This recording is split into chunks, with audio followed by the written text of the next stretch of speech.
I got into my husband's car and found a tube of personal lubricant in the glove compartment. I didn't say a word. I just secretly replaced it with industrial superglue. And what happened next forced our neighbors to make an emergency call to the fire department. I'm so glad you're here. If you're watching this video, please like and subscribe to my channel, and tell me in the comments where you're listening to my story of revenge from. I want to know how far it's traveled. I sat at the kitchen table, the silence in the house as thick as morning fog, a silence that had become a constant, unwelcome guest. The old clock on the wall, a wedding gift from my late mother, ticked with a relentless, accusatory rhythm, each beat a painful reminder of a life I was beginning to suspect was a beautiful, meticulously crafted lie. My husband, Julian, had just returned from one of his countless business dinners. He looked not merely exhausted, but haunted, as if he carried the weight of a secret too heavy to bear.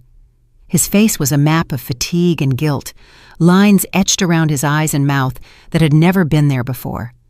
He tossed his jacket on the sofa with a weariness that felt performative, loosened his tie as if it were a noose he was desperate to escape, and collapsed onto the bed, the familiar springs groaning under his weight, without even bothering to shower.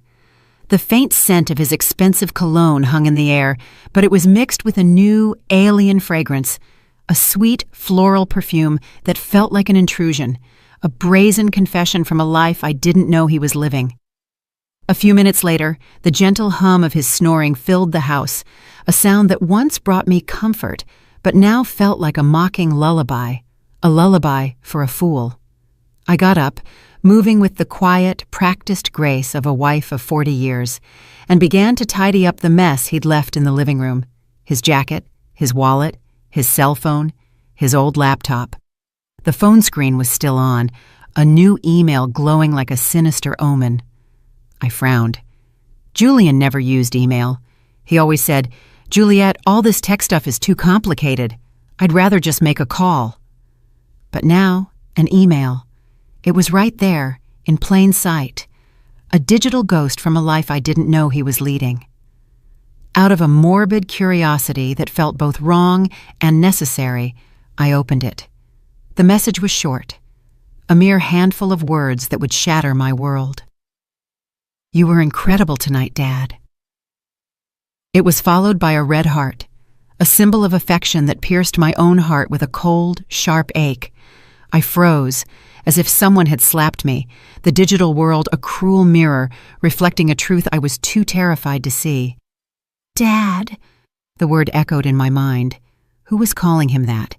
And in such an intimate, affectionate tone.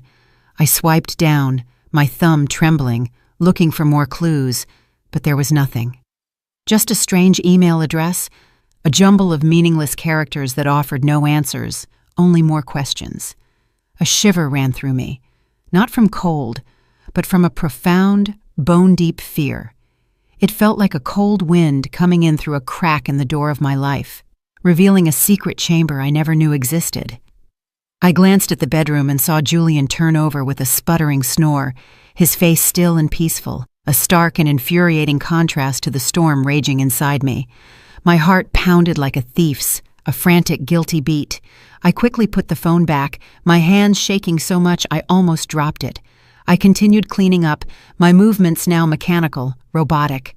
I gathered his dirty clothes to take to the laundry. As I checked his pant pockets, I felt a folded piece of paper, crisp and new. It was a receipt from a fancy steakhouse in San Antonio, dated that very night.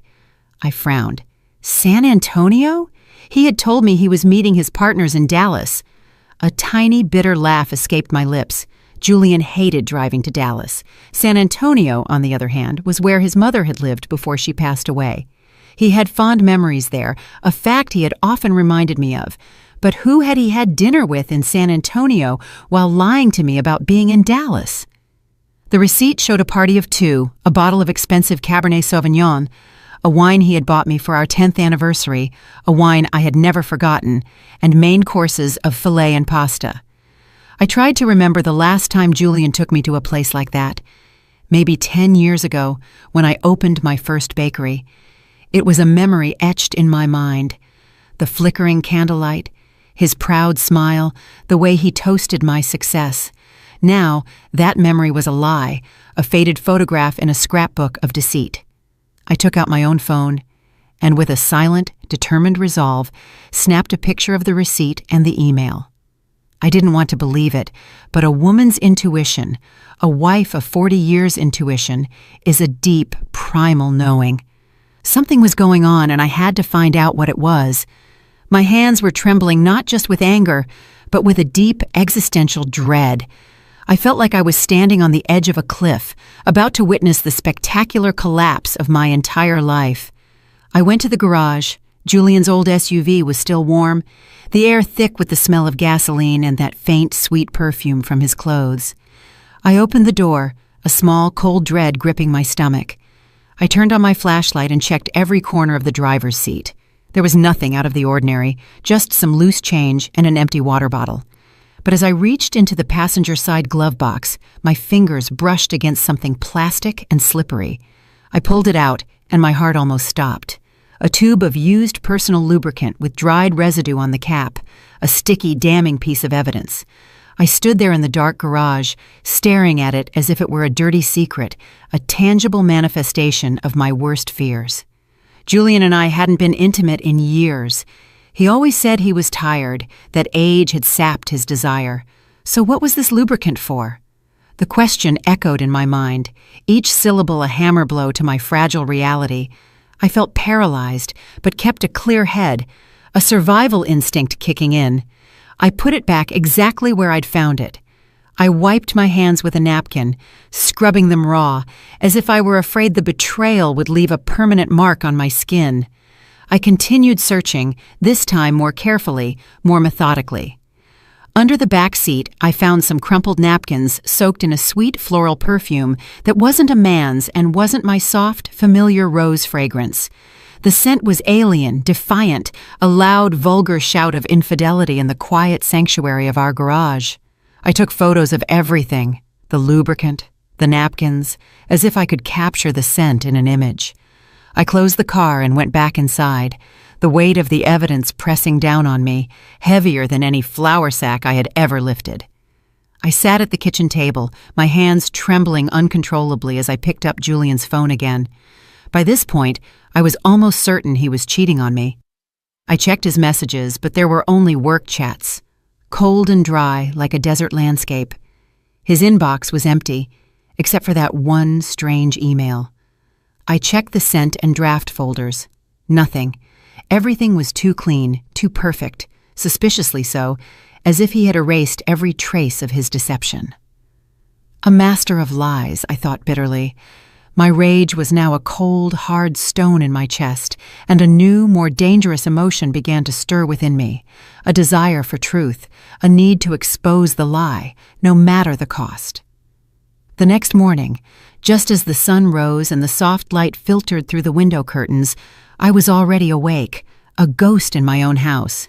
The image of the lubricant, the restaurant receipt, and that email wouldn't stop swirling in my head, a venomous carousel of doubt. I stood in the kitchen, my hands busy, but my mind a frantic whirlwind. I made a simple breakfast, 2 fried eggs, some toast, and a cup of the strong black coffee Julian liked. I had barely slept all night. Julian came down, looking tired, his hair a mess, and his eyes still groggy. He sat at the table, grabbed his coffee cup, took a sip, and set it down half full. "I have an important meeting today," he said in a husky voice, a rehearsed line he'd used countless times before without looking me in the eye. "I'm sure I'll be home late." He was so good at this, I thought. The easy lies, the casual tone, it made my blood run cold. I nodded with a strained smile, though all I wanted to do was scream, "Where is the meeting? With whom? In San Antonio again?" But I held back, my rage a silent fire, and simply replied, "All right, be careful." He got up, gave me a light pat on the shoulder, a gesture that felt more like an afterthought than a sign of affection, and left. The door closed, leaving the kitchen in silence, and me with a suspicion that was growing into a monstrous certainty. I cleared the table and washed the dishes one by one, the rhythm of the task a small anchor in the storm of my emotions. I couldn't just sit there inventing theories. I needed the truth, hard evidence. I picked up my phone and looked for the number for Mrs. Miller, a friend from years ago who had helped me so much when I first opened the bakery. She had once told me about a good private investigator who specialized in infidelity cases. "Juliet, if you ever need it, I can give you Thomas's number," she had said. "He's very discreet and reliable." I never thought I would need to call him, but now I had no other choice. I dialed her number, my voice trembling, each ring a drumbeat of my mounting anxiety. "Hello, Mrs. Miller? Can you help me get in touch with Thomas? I need him." She was silent for a few seconds, a pause that spoke volumes before answering. "Juliet, what's going on? Did Julian do something?" I sighed, not wanting to get into the details over the phone, my pride bruised and raw. "I just need to know the truth. Can you help me?"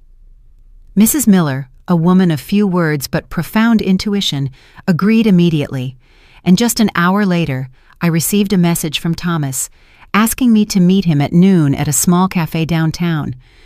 "Mrs. Roberts, please don't worry. I will help you," he wrote. The message was short, but it was enough to give me a little relief, a lifeline in a sea of deceit. At noon, I went to the cafe, a tiny place with worn wooden tables and the aroma of roasted coffee filling the air, a scent that usually comforted me, but now felt strangely foreign. I chose a secluded corner where no one would notice me, a shadow in a room full of light. Thomas walked in, a middle-aged man, short and stocky, with a simple light blue shirt and philosophical eyes that seemed to read everything, to see through the surface of things. I handed him a flash drive with the photos I had taken the night before, the strange email, the restaurant receipt, the lubricant tube, and some napkins. "This is all I have," I said, my voice shaky. "I'm not sure, but I think my husband is cheating on me." The words tasted like ash. Thomas nodded, reviewing each image on his phone, his face impassive, a professional facade hiding whatever thoughts he had. He carefully made notes in a small notebook. "Mrs. Roberts, I understand. I'll start following Mr. Roberts this afternoon. Don't worry, I'll let you know as soon as possible." I looked at him, trying to hold back the tears that were burning my eyes. "Thank you," I said softly. "I just want to know the truth, whatever it may be." Thomas nodded with a compassionate look, a flicker of understanding in his eyes. "I'll do my best. Go home and don't do anything to arouse suspicion." I left the cafe and walked through the crowd, but I felt a loneliness I had never experienced before. 40 years of marriage, a lifetime built on a foundation of trust that was now crumbling beneath my feet. I had put all my trust in Julian. I always believed he was a family man, someone who would be with me through any difficulty. He was my rock, my anchor. And now here I was, hiring a stranger to follow my own husband. The irony was a bitter pill to swallow. I felt like I was in a bad movie, a character in a drama I never auditioned for. That night, as I sat in the bakery, the familiar scent of yeast and flour, a constant, soothing presence, going over delivery invoices. My phone vibrated. A message from Mr. Thomas. I opened it, my heart pounding a mile a minute, the blood roaring in my ears. It was a photo of Julian, in the light blue shirt he often wore, entering a fancy restaurant, holding hands with a woman. I zoomed in on the image, and my heart stopped. It was Allison, my daughter-in-law. She was wearing a tight black dress with heavy makeup, intense red lipstick, and her hair down. They didn't look like father-in-law and daughter-in-law, but like a couple on a date, their bodies turned toward each other, a shared secret between them. I sank into my chair, my hand trembling as I held the phone. Allison, how was this possible? At family gatherings, she and Julian always acted distant, barely speaking to each other. I now realized it was a masterful act, a performance for my benefit. Mr. Thomas sent more photos. In one, they were sitting in a secluded corner, the table decorated with candles and flowers. Allison was leaning toward him, smiling, and Julian was toasting her glass with an oddly tender gaze. I saw the photo and felt a crushing pain in my chest. In 40 years, I had never seen him look at me like that, not even when we were young, when I was that girl from San Diego with long hair and a radiant smile. He looked at me that way. A look of genuine adoration, of a love I thought was mine. Now it was hers. In the middle of the night, a video arrived from Mr. Thomas. The clock on the wall read 2:00 a.m. I put on my headphones, a desperate attempt to keep the secret contained, and pressed play. My hands so shaky I almost dropped the phone. In the video, Allison leaned close to Julian's ear, whispering something that made him laugh loudly, a sound that was a stranger to me. Her voice sounded sweet, her eyes sparkling under the restaurant lights. Then they got up and left, and Julian, ever the gentleman, opened the car door for her as if she were a lady and he were her lover. I replayed the video again and again, a self-inflicted torture. Each time felt like another stab to the heart. Allison, my daughter-in-law, whom I had treated like my own daughter, whom I had taught how to make our family's traditional flan. And Julian, the man I had given my whole life to, with whom I had built a family. What were they doing behind my back? Behind Daniel's back? The questions were a tidal wave, threatening to drown me. I saved all the photos and the video to a flash drive, making a note of every detail: date, time, place, even the name of the restaurant. My hands worked on autopilot, but my mind was in chaos. I didn't want to believe it. I couldn't believe Julian and Allison were capable of something so low, so cruel. But the evidence was right in front of me, undeniable, a mountain of proof. I stayed in the bakery among trays of sweet pastries that smelled delicious, but I felt like my world was falling apart. I remembered the early days of the business, when Julian would help me carry sacks of flour, when we would laugh together in that little kitchen, our dreams as big as the sky. Now it all seemed like a distant memory, a beautiful lie I had lived for too long. The next morning I was in the small kitchen of the bakery, holding a list of orders for a large hotel downtown. The smell of flour and vanilla, which always brought me peace, felt empty that day, a hollow comfort. As soon as I finished signing the delivery invoice, my phone vibrated in my apron pocket. I wiped my hands, and my heart sank when I saw it was a message from the detective. Just a short sentence. "Mrs. Roberts, I'm sending you more evidence." I took a deep breath, trying to stay calm, but my hands trembled as I opened the message. A series of photos appeared on the screen. The first showed Julian, in his usual gray shirt, leaving a law office near the main plaza. By his side was Allison, in a beige office dress, her hair in a high ponytail, and huge dark sunglasses that almost covered her face, a pathetic attempt at anonymity. They were walking very close together, not like in-laws, but like a couple, their bodies a testament to their forbidden bond. In the next photo, they were standing in front of a 4-star hotel with gleaming glass doors and a gold sign. I zoomed in, desperately looking for some sign to deny what I was seeing, but there was nothing. They looked too natural, too comfortable together, a part of a world I was not a part of. Then came a short video from Mr. Thomas. I pressed play, and my heart pounded so hard I thought it would burst, a frantic drum against my ribs. The shot was from a distance, but it was clear enough to see Julian and Allison on the 3rd-floor balcony of the hotel. His arm was around her waist, and she was resting her head on his shoulder, her long hair moving softly in the wind. And then, like a stab, I saw them share a quick kiss, without trying to hide. It was a brief kiss, but it was enough to burn away the last spark of hope I had left. I replayed the video frame by frame, each image digging deeper into my soul, a slow, agonizing descent into hell. The room curtain opened slightly, and Allison came out, running to hug Julian, her face lit up with happiness, as if she were a young girl in love. I slumped into the chair, clutching the edge of the table to keep from falling apart. Mr. Thomas wrote, "They also rented the room for the afternoon. It looks like they're staying the night. I'll keep an eye on them." I read the message over and over, my throat tight, as if I were being strangled. Just a few hours earlier, Julian had written to me, "Juliet, I won't be home tonight. I have to meet a potential partner from out of town. Get some rest." The tone was sweet and caring, just as it had been for years. But now I knew it was all a lie, a well-constructed lie. A potential partner from out of town. He wasn't out of town. He was here, in a 4-star hotel with our own daughter-in-law. I opened my portable hard drive and carefully saved every photo and every video. Each time I hit save, I looked at the image, as if to make sure I wasn't dreaming. In the video, Julian's gaze toward Allison was so tender. The way he caressed her hair reminded me of the way he used to do it with me more than 30 years ago. We were young, and I believed our love would last forever, a promise whispered under a starry San Diego sky. Now, seeing this, all I saw was lies and blatant betrayal. I remembered family gatherings, everyone sitting around the table, a tableau of our perfect family. Allison always sat far away from Julian.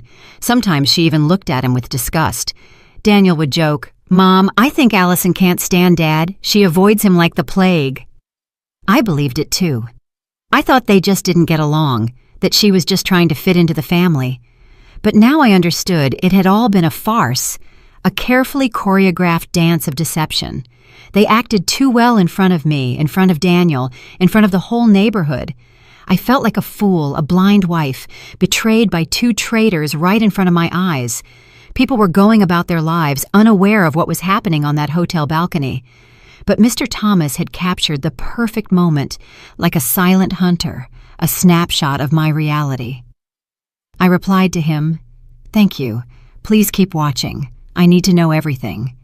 He answered briefly, "I will. Stay calm." That night I returned to the house that had been my home with Julian. It felt foreign now, a place of ghosts and lies. I opened the dresser drawer and took out a thick envelope, my hands moving with a grim determination. I printed all the evidence, photos of Julian and Allison leaving the lawyer's office, photos of them entering the hotel, photos of them on the balcony, and every frame of the video. I carefully arranged them, sealed the envelope, and hid it at the bottom of the drawer, under old family photos. I looked at a photo of the 4 of us, Julian, Allison, Daniel, and me, at Daniel's birthday party a few years ago. Allison was smiling, hugging Daniel tightly, while Julian stood beside me with his arm on my shoulder, looking proud. Now, looking at it, all I wanted was to rip it to pieces, to tear the image of their smiling faces from my life. The next morning, just before dawn, I heard the front door open slowly. Julian staggered in, smelling of alcohol. "The partner was too difficult, Juliet," he complained in a raspy voice, his eyes red as if he'd been up all night. "I had to drink a lot. I'm dead tired." I was in the kitchen with a glass of water in my hand, watching him perform while feeling like he was rubbing salt in a wound. "Rest," I replied calmly, as always, the practiced voice of a wife. "You have to go to work tomorrow." He nodded, gave me a pat on the shoulder as if nothing had happened, and dragged himself to the bedroom. Minutes later, he was snoring peacefully, as if he'd never cheated on me, as if he'd never gone to a hotel with our own daughter-in-law. When I was sure Julian was asleep, my phone vibrated. It was a call from the detective, Mr. Thomas. His voice was low, almost a whisper, as if he feared someone would overhear him. "Mrs. Roberts, I recorded their conversation in the hotel parking lot. I used special equipment. They didn't even notice. I'm sending it to you now." My heart pounded hard, but I simply replied, "Thank you, Thomas. Send me the file." Minutes later, an audio file appeared in my messages. I put on my headphones, sat at the table, and pressed play. The first thing I heard was Allison's voice, cold and ambitious, a stranger's voice. "Dad, hurry up with that fake contract. I want to have that whole chain of stores already. I want that old hag out of the house." I felt a blow to my chest and gripped the phone tightly. Then came Julian's voice, deep and confident. "Don't worry about those papers. Juliet doesn't know anything. Leave it in my hands. She trusts me too much." It felt like a knife twisting in my heart. They weren't just cheating on me, they were planning to take everything I had built. The bakery chain, all the sweat, tears, and sleepless nights. Baking every batch, running all over town to make deliveries to keep my reputation. It was all mine. Julian never once got his hands dirty in the kitchen. He never worked the counter or signed contracts with hotels. And now he and Allison wanted to take it all away. To kick me out of the house I had made a home.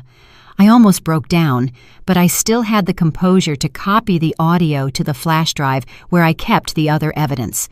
I carefully wrote down the time and place, as if trying to keep myself steady in the middle of the storm. The next morning, as I made coffee in the bakery, my phone vibrated again. Thomas sent another batch of new photos taken with a telephoto lens. In them, Julian and Allison were inside his car with a thick pile of papers in front of them. Allison had a red pen and was marking the document intently. Julian, next to her, nodded and smiled as if he were in full agreement. Thomas wrote, "I overheard something. It seems they want to use a contact at the notary's office to make the transfer.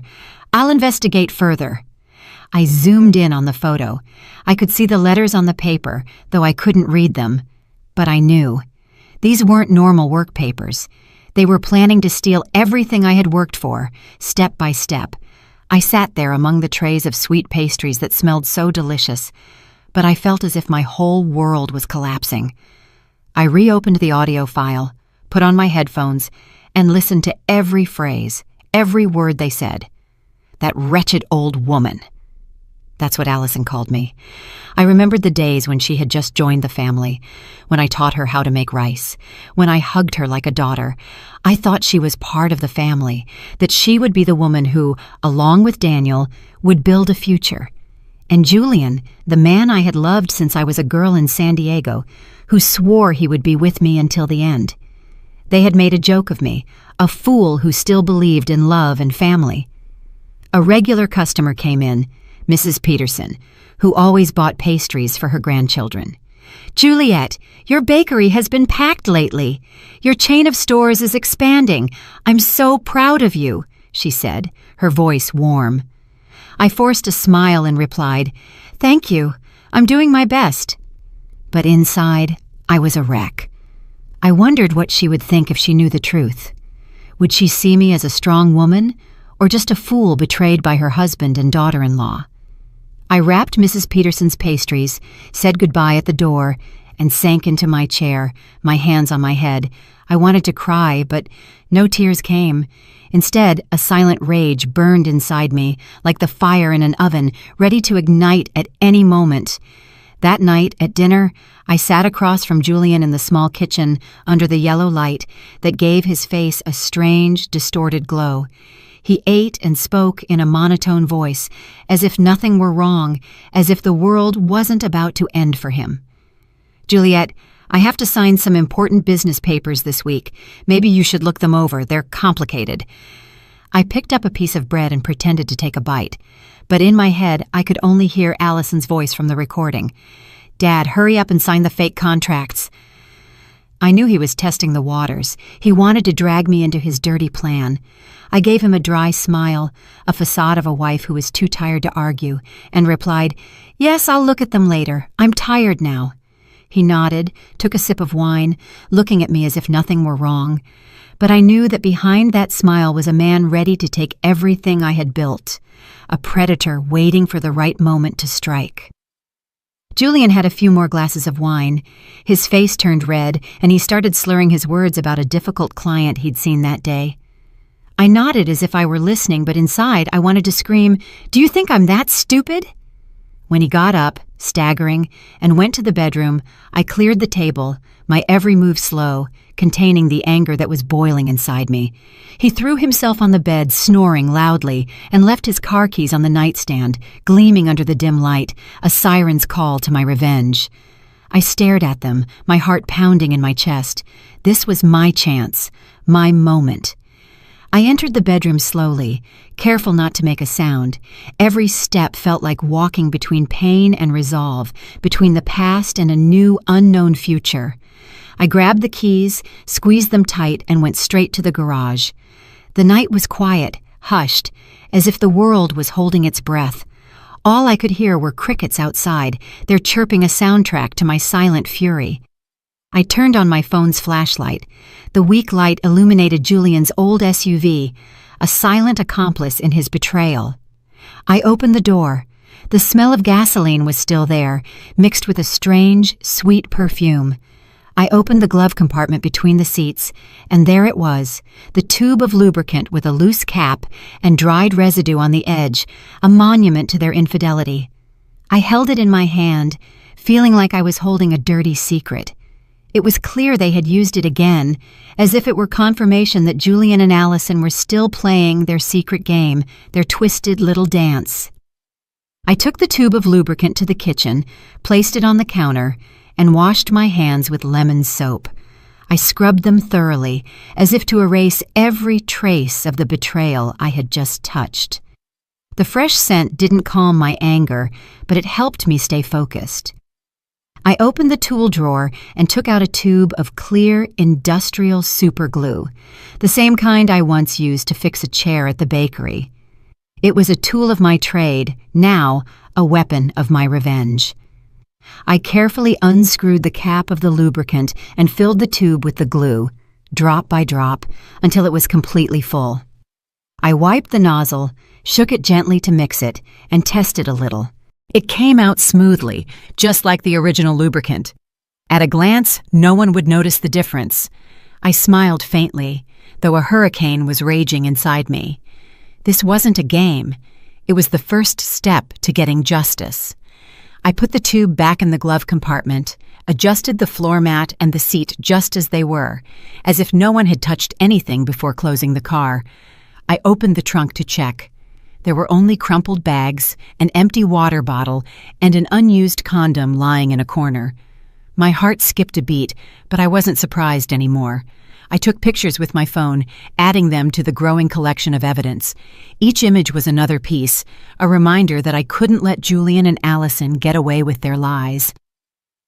Back in the house, I put the keys back in their place, next to Julian's alarm clock. I grabbed an old book and sat on the living room sofa, pretending to read. The dim light fell on the pages, but I couldn't read a word. My head was spinning. I thought of Daniel, my son, who believed he was living happily with Allison, without knowing the truth.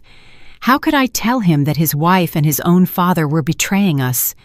I thought of the bakery chain, of the 40 years of work and sleepless nights, of all the fights with Julian to defend my dream. He never really understood it, but I trusted that he supported me. Now I knew he was just waiting for the right moment to take everything. An hour later, Julian woke up and stumbled into the kitchen for water. He saw the keys on the counter and didn't suspect a thing. "Still not sleeping, Juliet?" he asked groggily. I smiled and replied, "No, I'm just reading a bit. Finish your water and go back to bed." He nodded, drank, and returned to the bedroom, snoring immediately. I looked at him as if he were a stranger. This man who once promised to be with me until the end was now planning to destroy what I loved most. But he didn't know that I had already started my counterattack. At dawn, I got up. The sunlight was timidly entering through the bakery window. I was in my usual kitchen, kneading dough, preparing flanes and sweet pastries for a large hotel order. I pressed the dough with all my might, channeling my rage into every movement. When I returned home for breakfast, I made an effort to keep a calm face. Julian was already up, with a cup of black coffee in his hand. I served him eggs and toast. "Julian," I said calmly, "I have to travel to Nashville tomorrow to sign a contract with a new partner. I'm sure I'll be home late. Can you take care of dinner?" I watched him out of the corner of my eye. He looked up, surprised, but in his eyes, something was shining that wasn't concern. It was relief. "A big contract?" he asked, taking my hand with a feigned tenderness. "Don't worry, go ahead. I'll handle it." But that spark in his eyes, that slight curve of his lips, as if a weight had been lifted, pierced my chest. He wanted me to leave, and I knew exactly why. I smiled and nodded. "Thanks. I'll call you if I get back late." He took another sip of coffee. Then he got up, saying he had to get to the office early. As he left, I saw he had left his phone on the table, and the screen lit up with a missed call. The name that appeared was A.T. I frowned. My heart pounded. Allison Thomas. I was sure it was her. Before I could touch the phone, Julian came back, grabbed it in a hurry, and turned off the screen in front of me. "I forgot it," he mumbled with a forced smile. And he was gone. I stood there, watching the door close, feeling as if I had been slapped. He wasn't even bothering to hide it anymore. That day, I worked like a machine, delivering bread, signing invoices, and smiling at customers. But my mind was only focused on Julian and Allison. I couldn't let them continue their farce behind my back and Daniel's.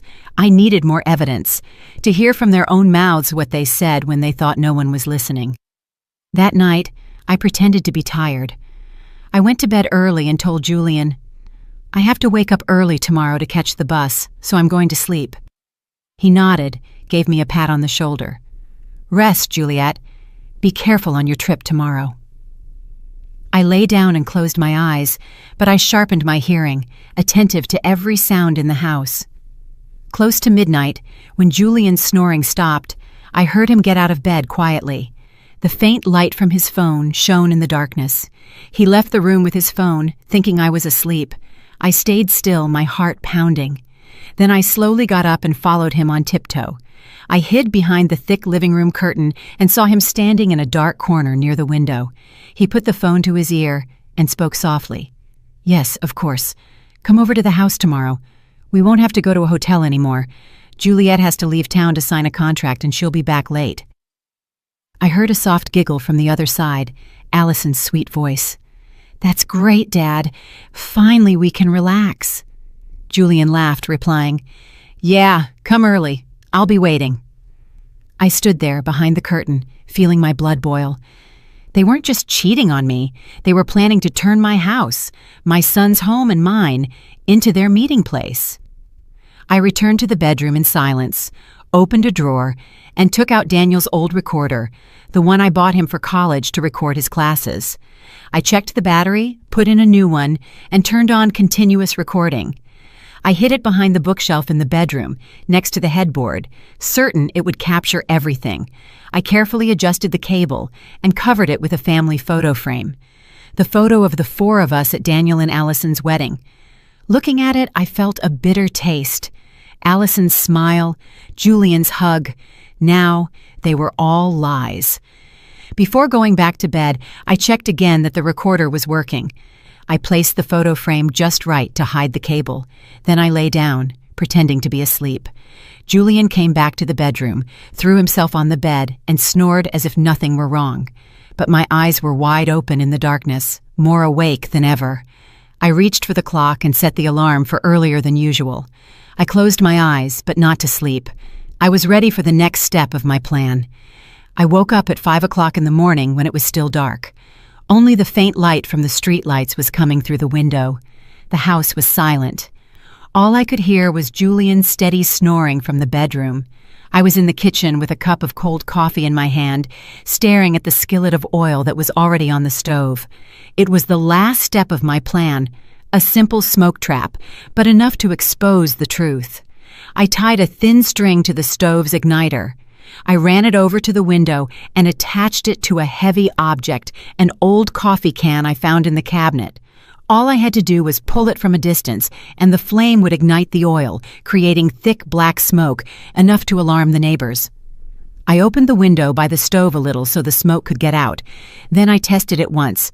The smoke rose quickly, forming spirals like a warning. I turned it off immediately, checked everything again, and made sure not to leave any trace that might make Julian suspicious. I put on a jacket, grabbed my large purse, and pretended to be leaving for my trip. Before I left, I went into the bedroom and gently shook Julian. "I have to go to the bus station right now," I said in a calm voice. "I'm going to sign a contract. I'll probably be back late tonight." He opened his eyes and in a sleepy voice replied, "All right. Be careful, Juliet. Call me if you need anything." Then he buried his face in his pillow and went back to sleep. I looked at the man I once loved and trusted. Now, lying there, unaware of the trap waiting for him, I turned away, my heart heavy but my legs steady. Instead of going to the station, I went across the street to Mrs. Peterson's house. She was my neighbor and my friend. She opened the door and looked at me, worried, when she saw my purse. "Juliet, what are you doing up so early? Is something wrong?" she asked with affection. I forced a smile. "Mrs. Peterson, can I stay here for a few hours? I need to watch my house." She frowned but didn't say anything else. She poured me a hot cup of coffee and gave me a chair by the window. From there, I could see the entrance to my house, where Julian and Allison would enter, and where the truth would be revealed. Around 10 o'clock, a taxi pulled up in front of the house. Allison got out, wearing a light floral dress and dark sunglasses, as if she were afraid someone would recognize her. Julian opened the door, looked around in a hurry, and quickly ushered her inside. I gripped my coffee cup tightly, my heart pounding in my chest. "It's time," I murmured, and turned on the app on my phone, connected to the hidden recorder I had left in the bedroom. The sound started coming through my headphones. Allison's laughter, the clinking of glasses, heavy footsteps. Then I heard Julian's deep voice. "All right, we don't have to hide in a hotel anymore." Allison laughed. "You really know how to pick your moments. The old hag is gone, right?" I bit my lips, holding back the rage as I listened to her call me the old hag with so much contempt. Then the bed started to creak, along with other sounds I didn't want to keep listening to. I closed my eyes, took a deep breath, and told myself, "Just a little longer, Juliet. Just a little longer." A few minutes later, suddenly, Allison screamed, "What the hell is this? We're stuck!" Her voice was filled with panic, almost sobbing. Julian growled, "Shut up! Wait, let me see!" I smiled. I barely touched my phone and activated the smoke trap remotely. The string pulled hard. The stove ignited. The skillet of oil caught fire. Black smoke billowed out of the kitchen window in thick spirals, spreading outside like an alarm signal. Mrs. Peterson gasped. She looked out the window. "Juliet, your house is on fire!" I pretended to be scared, but inside I felt strangely calm. Neighbors started coming out into their yards, shouting, "Juliet's house is on fire! Call the firefighters!" A man nearby, Mr. Miller, quickly took out his phone and called the city fire department. I stayed there, holding my coffee cup tightly, my eyes fixed on my house. Everything was going according to plan. In my headphones, Allison's voice sounded more and more desperate. "Julian, do something! I can't move!" Julian's voice roared. "Don't scream! I'm trying!" But I knew they couldn't do anything. The industrial super glue I had swapped was already at work, leaving them trapped at their most humiliating moment.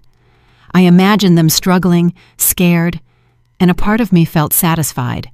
Not because I was cruel, but because they had pushed me to this. They wanted to take my bakery, my family, even my honor. Now I would make them pay. I looked out the window. The smoke continued to rise, getting thicker. The neighbors were crowding together, yelling in a panic. "What's going on?" someone asked. "Where's Juliet?" "She went out of town for work. That's what I heard," another replied. Mrs. Peterson, standing next to me, looked at me with suspicious eyes, but didn't say anything. She just squeezed my hand gently. I knew she had a hunch, but I didn't need to give her an explanation. The truth was about to explode, and I was ready. Just 10 minutes later, the siren of a fire truck sounded at the end of the street like a death knell. The red vehicle sped up and skidded to a stop in front of my house.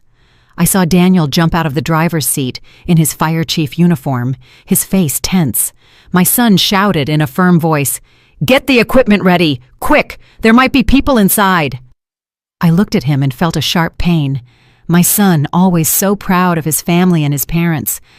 Now he was about to face the cruelest truth.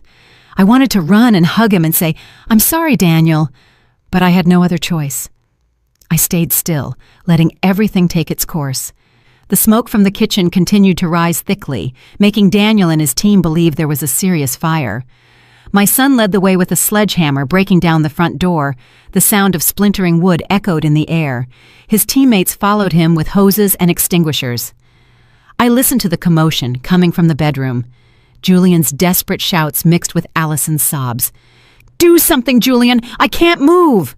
Julian growled. Shut up! Don't scream!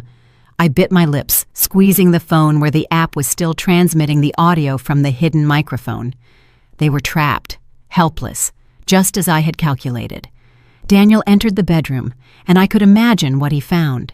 His own father and his wife, naked, stuck to each other on the bed, their faces pale with pain and panic. I wasn't there, but through my headphones, I heard Daniel's voice falter. What is this? A firefighter behind him murmured in surprise, "Oh my God!"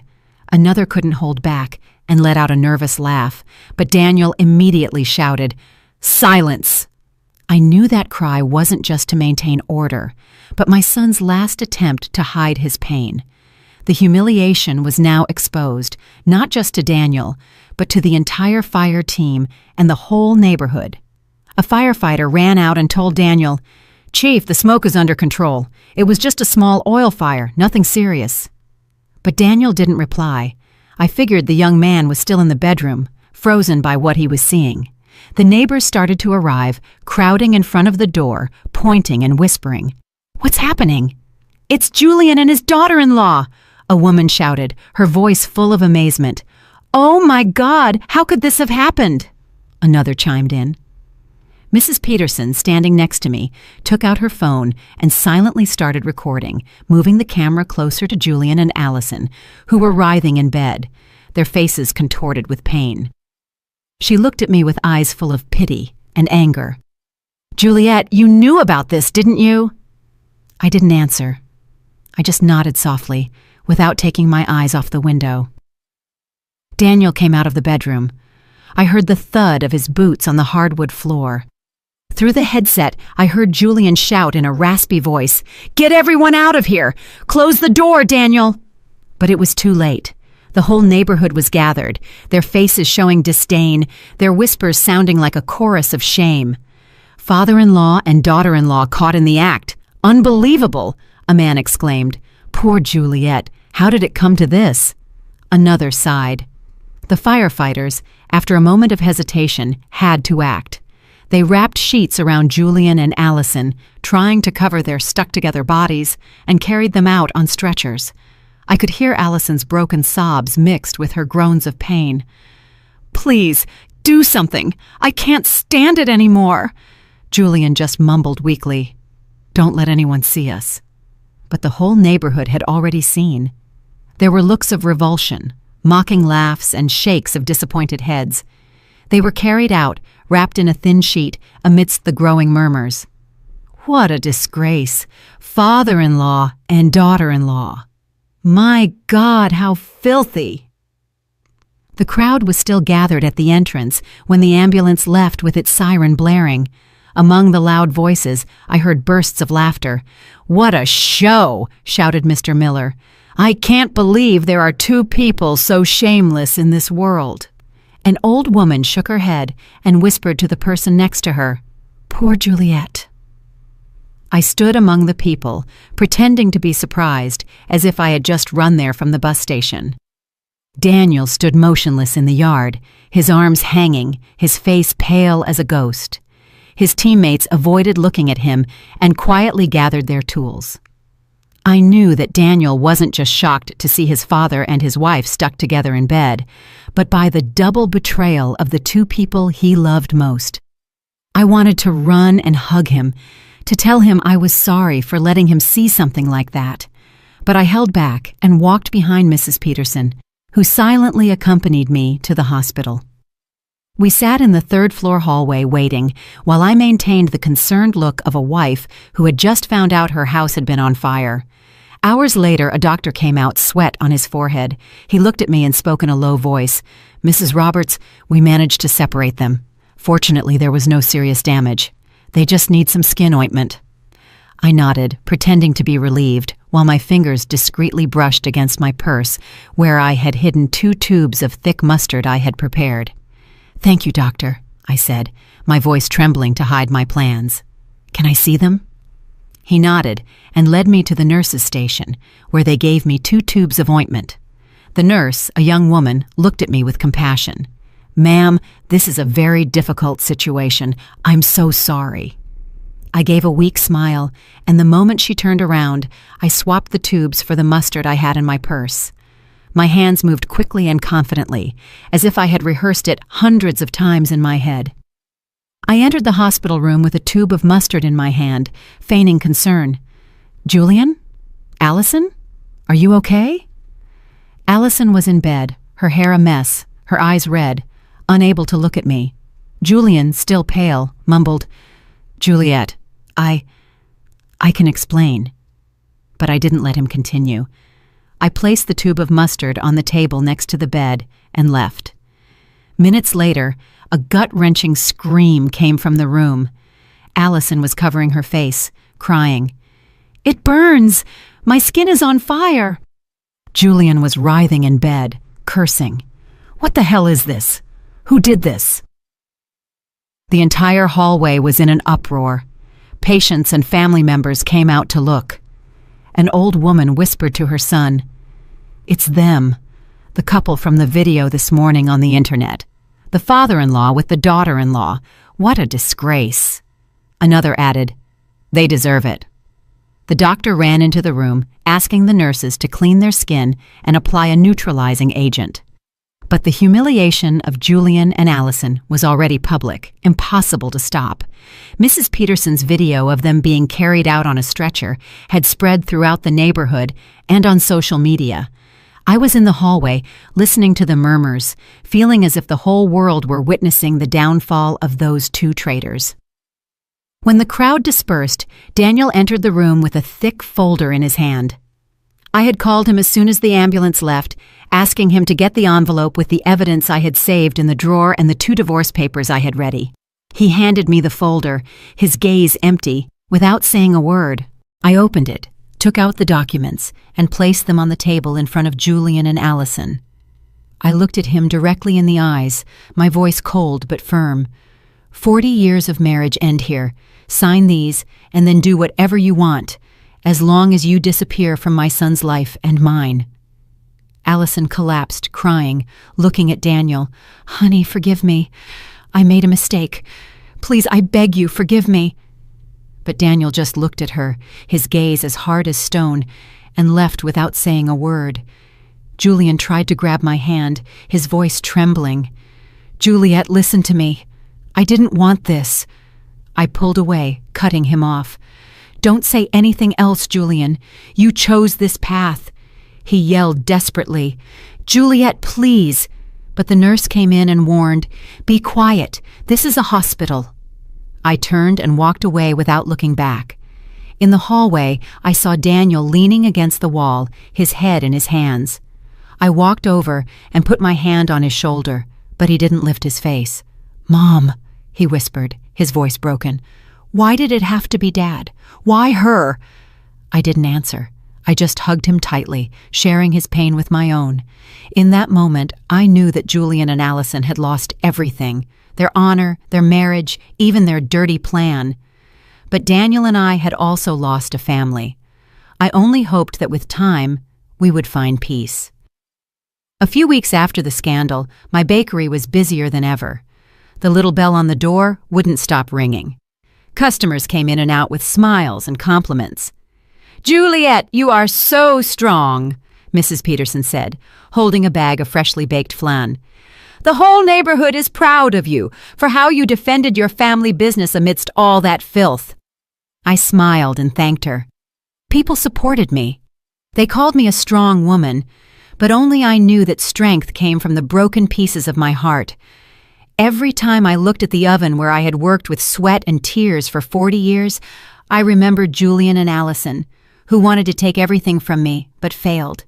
And I'm still here, with my bakery, with Daniel, and with a new life. Daniel moved in with me right after that day. He didn't talk much about what had happened, but I noticed the change. He wasn't the cheerful, always laughing Daniel he used to be. His eyes now looked deep, as if they carried a wound that wouldn't heal. "Mom, I want to stay here for a while," he told me the first night as he came in with his suitcase. "I'm going to help you run the bakery, talk to clients, whatever you need." I hugged him. I felt the warmth of the son I had raised and just nodded without asking anything. I knew Daniel needed time, and so did I. Every morning, we opened the bakery together. I prepared the oven and arranged the trays, and Daniel reviewed invoices and called hotels and restaurants. "Mom, the Grand Hotel wants to increase their sweet pastry order for next week," he called out to me from the cash register, his voice calm but without its usual brightness. "All right," I replied. "Confirm the order. I'll prepare more dough." These simple moments gave me a peace I hadn't felt in years.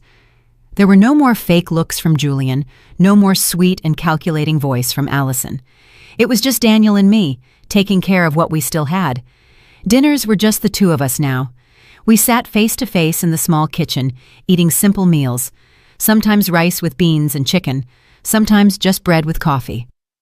"Mom, can you make me some flan this weekend?" he asked me one night with a faint smile, the first I had seen since the scandal. "All right," I replied, relieved, "but you have to help me stir the caramel." He nodded, and in that moment, I felt that we were slowly but surely recovering. I started making time for myself, something I almost never did in 40 years. I joined a cooking club at the community center, where women my age shared recipes and told their stories. "Juliet, you make the best flan in the neighborhood," a woman told me, laughing, when I brought a tray. I replied, smiling, "It's a little trick I learned back in San Diego." I also started going to church on weekends. I would sit in silence with the light of the stained glass windows on my face and pray, not for Julian or Allison, but for Daniel, for myself, so that we would find the strength to move forward. Sometimes I would go for walks with Mrs. Peterson in the town square, listening to her talk about neighborhood gossip. "You know, Juliet," she would say, her eyes shining, "everyone is still talking about Julian and Allison, but they say you're the one who won." I just smiled without answering. I won? Maybe. But the price was losing my whole family. Daniel also started to change. He became less quiet and began telling me about his work as a firefighter. "We put out a fire at the market yesterday," he told me one night as we ate dinner. "It was really dangerous, Mom, but luckily no one got hurt." I listened to him, my heart filled with pride. "Please be careful," I said, my voice trembling. "You're all I have left." Daniel looked at me with tenderness. "Don't worry, Mom. I'll never leave you alone." Those words were like medicine. They gave me back the faith that even though I had lost so much, I still had my son, who would always be with me. One afternoon, while the bakery was full of customers, I sat at the cash register, watching the movement in the street. The bell on the door rang non-stop. The smell of sweet bread filled the air. I looked at the trays of flan and pastries and thought about the entire journey. I had built this bakery with my own hands, from a girl in San Diego to a woman who knew how to endure. Julian and Allison wanted to take everything from me, but failed. I kept my bakery, I kept Daniel, and most importantly, I kept myself. Did you like my story, and which city are you listening from? Let's meet in the comments. If you like the story, you can support me by sending a super thanks so I can keep bringing more stories like this. Thank you so much for your sweet support. I'm looking forward to your comments on the story. On the screen, you can see 2 new life stories that I highly recommend. There's so much more on my channel. Don't forget to subscribe. See you in the next life story with love and respect.